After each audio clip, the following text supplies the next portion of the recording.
Anther से हटेगा और कहाँ पहुंचना है उसे, स्टिग्मा तक पहुंचना है। Basically stigma is a landing path, मतलब एक लैंडिंग एरिया है जहां पर हमारा पॉलन ग्रेन आकर लैंड करने वाला है। टाइम पीरियड जहां पर हमारा पॉलन ग्रेन मैच्योर होकर फर्टिलाइज हो जाएगा, उसकी कैपेसिटी पॉलन ग्रेन की, उसी को हम लोग क्या बोलते हैं, वायबिलिटी। हेलो मेरे प्यारे बच्चों, स्वागत है आपका अपने YouTube चैनल पर। आशा करती हूँ आप सभी स्वस्थ मस्त और अपनी अपनी पढ़ाई में व्यस्त होंगे। तो हम लोगों ने लास्ट लेक्चर में बेटा पढ़ लिया है कैसे माइक्रोस्पोर से पॉलन ग्रेन बना था और पॉलन ग्रेन क्या होता है, उसकी वॉल क्या होती है, ये सब कुछ हम लोग देख चुके हैं। आज हम लोगों ने पढ़ना है लास्ट प्रोसेस जो बचता है, that is shedding of pollen grains और पॉलन ग्रेन्स के कुछ इंपॉर्टेंट पॉइंट्स। तो स्टार्ट करते हैं बिना किसी देरी के। लिखा हुआ है शेडिंग। शेडिंग आप सभी को पता है नॉर्मल सी चीज होती है, हिंदी में बोले तो शेडिंग का मतलब होता है झड़ना। तो मतलब पॉलन ग्रेन का झड़ने को हम लोग पढ़ने वाले हैं। ऑब्वियसली पॉलन ग्रेन बन चुका है, अब वो क्यों बना है, वो बना भी तो किसी फर्टिलाइजेशन पर्पज से था ना, तो फर्टिलाइजेशन होने के लिए उसको झड़ना पड़ेगा ना। कहाँ से, एंथर से हटेगा और कहाँ पहुंचना है उसे, स्टिग्मा तक पहुंचना है। अब आप बोलोगे मैम स्टिग्मा क्या होता है, बेटा स्टिग्मा फीमेल रिप्रोडक्टिव ऑर्गन का पार्ट होता है और सर होता है, या फिर बोलो here is female reproductive organ,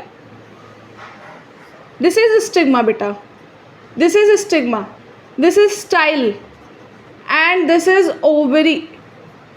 यहाँ पर आएगा पॉलन ग्रेन और यहाँ से कहाँ तक आना है, इस पूरे पार्ट तक आना है। दिस इज पोलन ट्यूब, ये जो पतला सा बनेगा, ये भी पढ़ेंगे आगे।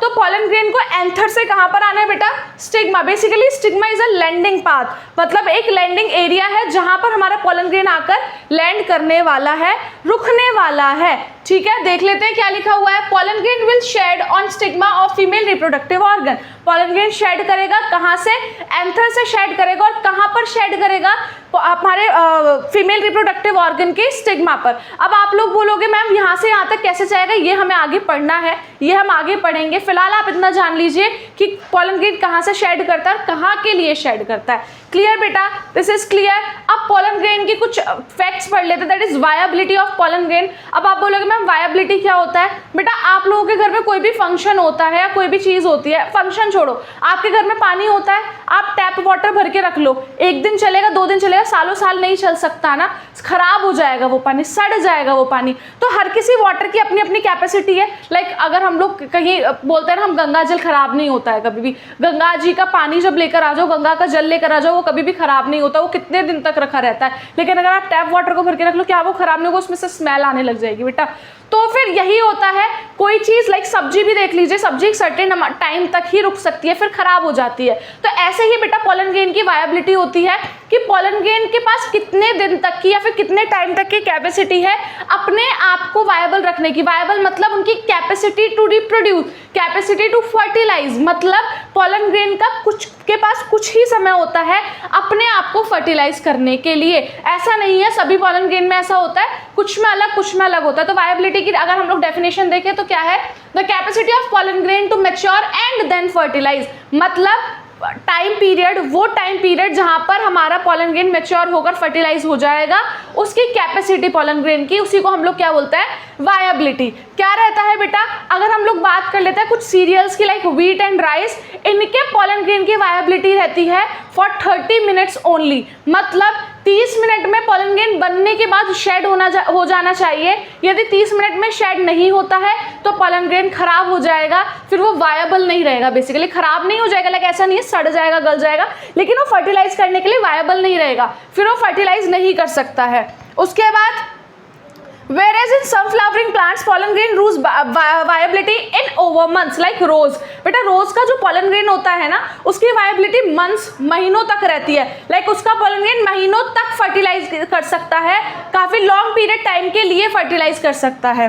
उसके बाद देख लेते हैं, we can store pollen grain for large number of years in liquid nitrogen -196 degree Celsius, मतलब हम अपने pollen grain को स्टोर करके रख सकते हैं नाइट्रोजन के अंदर, जो कि लिक्विड होनी चाहिए, और टेम्परेचर क्या रहना चाहिए, -196 डिग्री सेल्सियस, मतलब बहुत ठंडे तापमान में हम अपने पोलन ग्रेन को स्टोर करके रख सकते हैं फॉर ईयर्स एंड ईयर्स। अब बेटा ऐसा क्यों है, हम अपने पोलन ग्रेन को इतना स्टोर क्यों करके रख सकते हैं, ये रीजन भी मैंने आपको बताया था, just because of sporopollenin. Sporopollenin क्या थी बेटा, the outer most layer of pollen grain.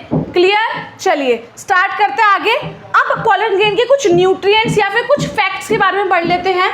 कुछ प्रॉपर्टीज हमारे पोलन ग्रेन की वो क्या होती हैं, they are rich in nutrients. बेटा पोलन ग्रेन न्यूट्रिएंट्स में बहुत रिच होता है, इसीलिए जो बच्चे जिम शिम करते हैं ना, जो आप लोग जिम शिम करते हो, जो आपका पाउडर वगैरह आता है, जो भी आता है व्हाटएवर, उसके अंदर भी पोलन ग्रेन होता है। बेटा पोलन ग्रेन काफ़ी ज़्यादा न्यूट्रिएंट रहता है, रिच इन न्यूट्रिएंट रहेगा। उसके अलावा ये पोलन एलर्जी भी कर सकता है, होगा आपके आसपास पक्का कोई ना कोई ऐसा होगा, होते हैं most of the peoples. Like मेरी खुद की मदर है, वो अगर फ्लावर्स वगैरह के आसपास चली जाए या फिर कहीं खेत वगैरह में चली जाए, ऐसी जगह चली जाए जहाँ पोलन ग्रेन की अमाउंट ज़्यादा है, तो मम्मी को छींक आने लग जाती है बहुत ज़्यादा।